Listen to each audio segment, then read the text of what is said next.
Welcome to the DCTV News at Noon program. I'm Kendra Cook. Dolores County Broadcasting Network is the producer of DCTV with support from the Southwest Colorado TV Translator Association. If you have a news topic or event that you would like to see covered here, give us a call. The studio number is 970-677-4119. Today's show runs Thursday at noon and is uploaded to our YouTube channel and our DCTV News at Noon Facebook page so you can watch it on demand.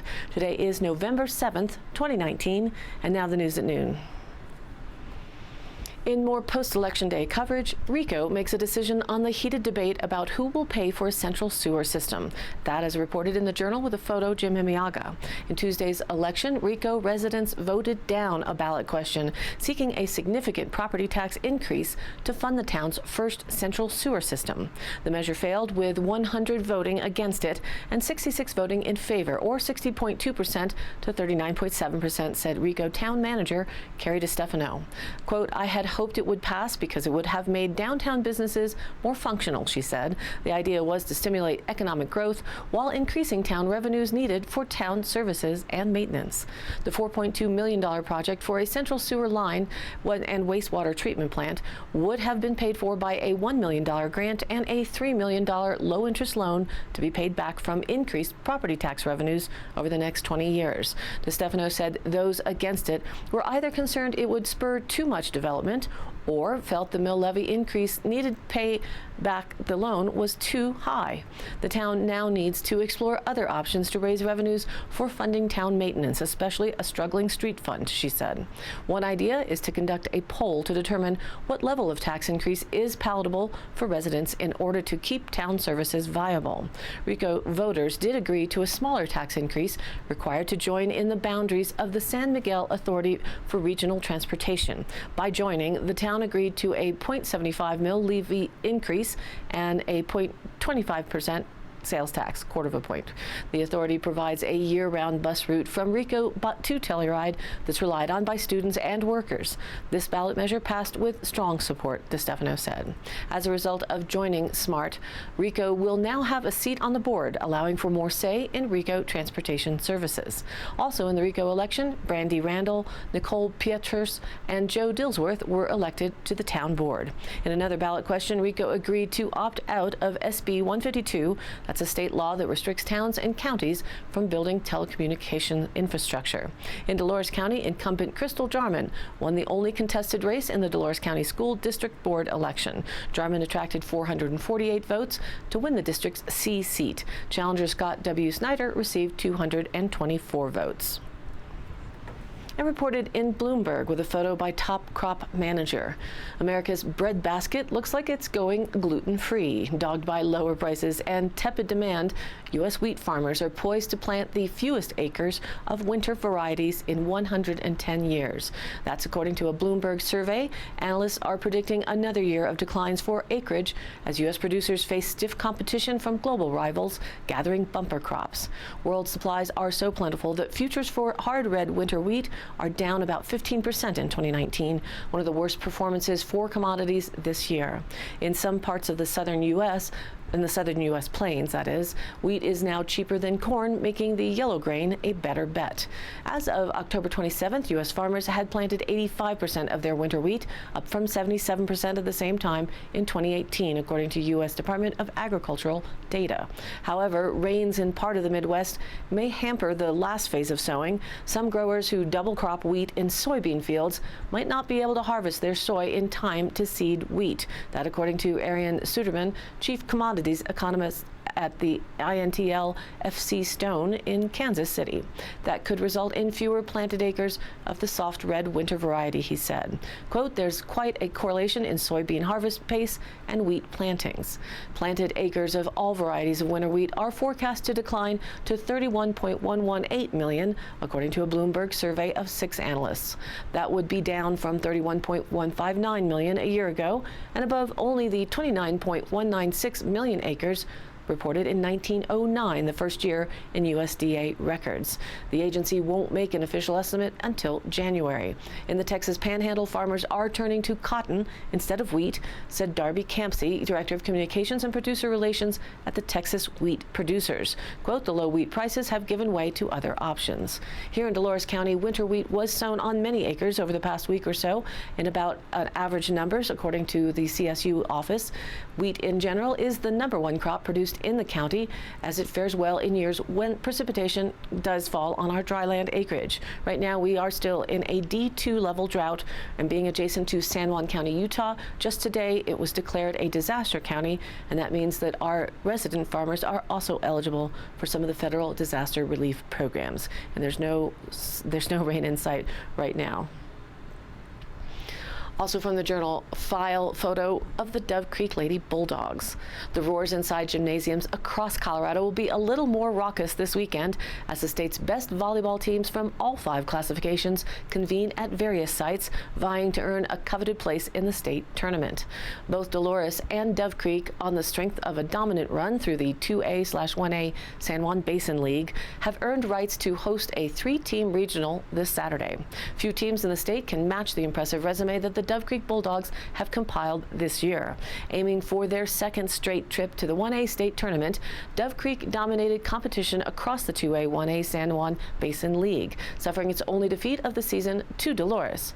The Bulldogs, 20-1, 10-1 SJBL, have a premier outside hitter to thank for their success, as senior Cassie Gatlin has put together a campaign to remember. She leads the team in kills with 217, 32 aces, and 298 digs. While Gatlin headlines the attack, the story of the Bulldogs' success comes from their tremendous balance, with 5 players accumulating more than 60 kills and 4 players with at least 30 blocks.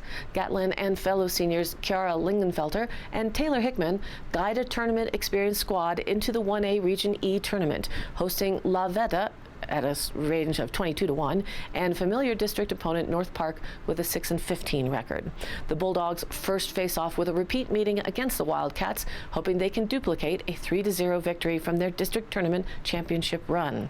After their 10 a.m. contest against North Park at the Dove Creek High School Gymnasium, at 2 p.m. the Bulldogs face a dangerous La Vita squad, who have only dropped 5 sets all season, 3 of which came in their lone loss of the campaign in the district championship match. Matches for Dolores, Dove Creek, and Montezuma Cortez are all slated for this Saturday, November 9th, with state qualifiers moving on to the Denver Coliseum for the state championships the weekend of November 14th and 16th. And now let's take a look at our local weather outlook. Today we're expecting continued sunshine with a high near 59 degrees, light north winds around 5 miles an hour shifting northwest. Tonight clear with a low around 30 degrees and the winds shift east-northeast just around 5 miles an hour still.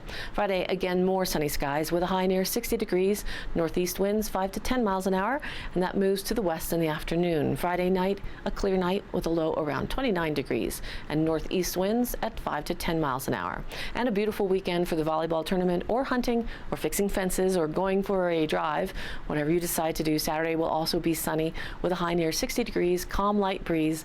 Saturday night mostly clear with a low around 29, and a repeat for Sunday, sunny with a high near 59 degrees. Sunday night mostly clear with a low around 30.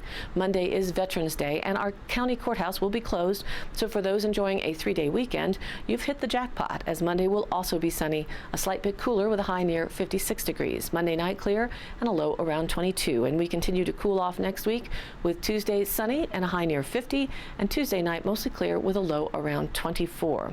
If you're still looking for some moisture, nothing is in the near-term forecast until possibly the 22nd, or of course during Thanksgiving holidays to cause troubles then. For now, it's lovely sunshine and mild fall temperatures. And now back to the news.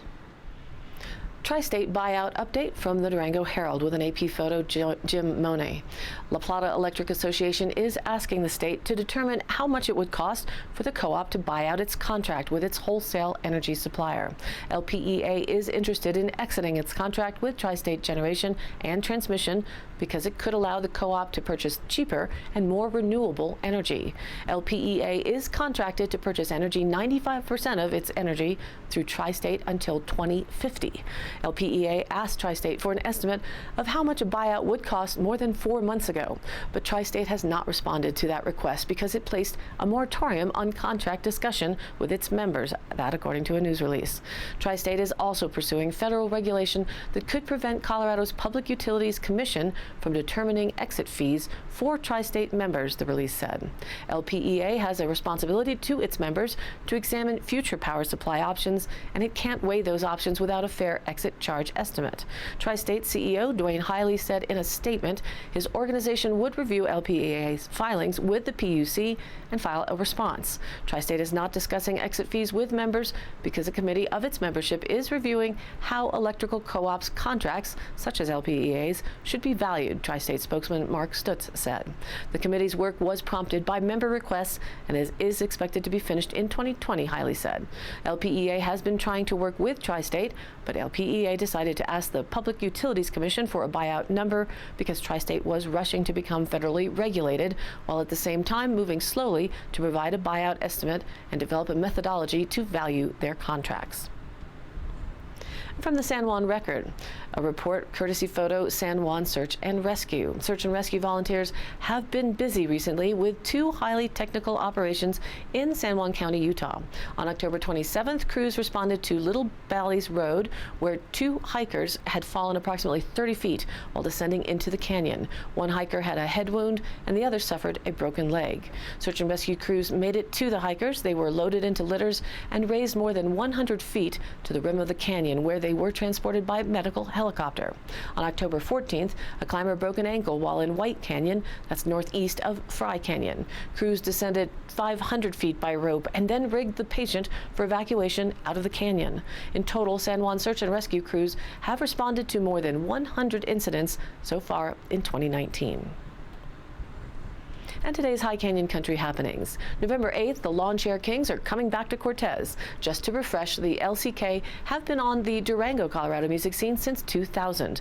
They have celebrated a, quote, Western garage flavor with country rock, pop, and punk influences. Known for their catchy tunes and good time performances, all ages are welcome to come to the Wild Edge Brewing Collective and listen. There is a $5 cover fee, and they say thank you for supporting our local music. November 9th, there's a dance party at Angel's End Zone in Cortez. That starts at 9 p.m. and that's Saturday night and every Saturday. Dance to the DJ's favorite dance hits from several generations. Also November 9th at the Fence Line Cider in Mancos, starting at 7 p.m. It's the Catkin in a Can release party with pizza offered by Sweetwater Gypsy and music by Agave. Agave is an acoustic band from Southwest Colorado. They play feel-good Americana originals and choice covers with mandolin, banjo, guitar, stand-up bass, and percussion all wrapped up into one unique sound. Sunday, November 10th at 8 p.m. at the Dolores River Brewery, it's The Deer. They will be playing. They have announced a new album titled Do No Harm that released on November 1st on Keeled Scales / Secretly Distribution. The band shares a home with the critically acclaimed indie label in Austin, Texas, where they've been honored by Austin Music Awards as Best Performing Folk Act and runner-up Best Austin Band. Bolstered by an arts grant from Austin's music patron organization, Black Fret, the band was able to record and write their new album over 2 years at home in Austin and while on tour in Colorado and California. The Deer have formed a breed of indie folk entirely uninhibited, all its own, and absolutely captivating, they say. And I post up all of these High Canyon Country happenings on our Facebook page, which is DCTV News at Noon. So you can look up phone numbers and dates, and we also upload the daily news to our YouTube channel, which you can subscribe to and search for with the same name, DCTV News at Noon. And the broadcast is also posted to the general Facebook page, where we add links to stories of interest, share other events or news, and where you can join in on the conversation too. This is your local community TV station. So if you have something you'd like to share, contact us. The email is dcbnnews@gmail.com, or you can call us at the station 970-677-4119, and you can leave a message if we're not here at the time. Thank you for tuning in. News at Noon now airs at noon Mondays through Fridays, and then is available on demand online on our YouTube channel and posted on our DCTV News at Noon Facebook page and replayed on air at 2 p.m., 6 p.m., and then 9 a.m. the next morning. We ask that you please like us on Facebook and share it with a friend and family if you would. We appreciate that. This has been a production of DCTV for the News at Noon program out of Dove Creek, Colorado, USA. I'm Kendra Cook. Thank you for watching.